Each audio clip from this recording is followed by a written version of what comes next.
Michael Collins, Richard Gordon Jr., Stuart Rooser, Alfred Warden, Ken Mattingly, and Ronald Evans have experienced isolation in a way that no other human has in our entire history. Each of these men were pilots in the command modules of NASA's 6 successful moon landings.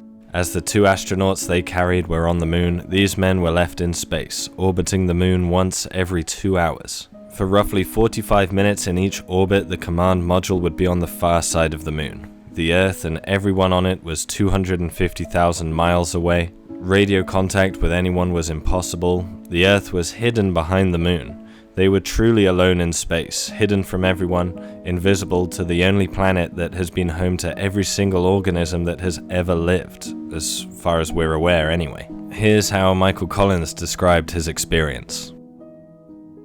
Far from feeling lonely or abandoned, I feel very much a part of what is taking place on the lunar surface. I know that I would be a liar or a fool if I said that I have the best of the 3 Apollo 11 seats, but I can say with truth and equanimity that I am perfectly satisfied with the one I have. This venture has been structured for 3 men, and I consider my third to be as necessary as either of the other 2. I don't mean to deny a feeling of solitude. It is there, reinforced by the fact that radio contact with the Earth abruptly cuts off at the instant I disappear behind the moon. I am alone now, truly alone, and absolutely isolated from any known life. I am it.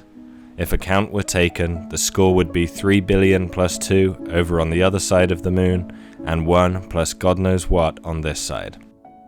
Man, I know this is an archaeology channel, but what a profound experience. I find this all absolutely fascinating.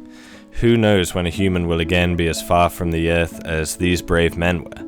Maybe it will be to the moon, maybe to Mars. Maybe future missions won't require one man to be in a command module alone. Who knows? Whenever they do go, I'll certainly be watching. I'm going to leave you now with some more thoughts from Michael Collins. I really believe that if the political leaders of the world could see their planet from a distance of 100,000 miles, their outlook could be fundamentally changed. That all-important border would be invisible, that noisy argument silenced. The tiny globe would continue to turn, serenely ignoring its subdivisions, presenting a unified facade that would cry out for unified understanding, for homogeneous treatment. The Earth must become as it appears, blue and white, not capitalist or communist, blue and white, not rich or poor, blue and white, not envious or envied.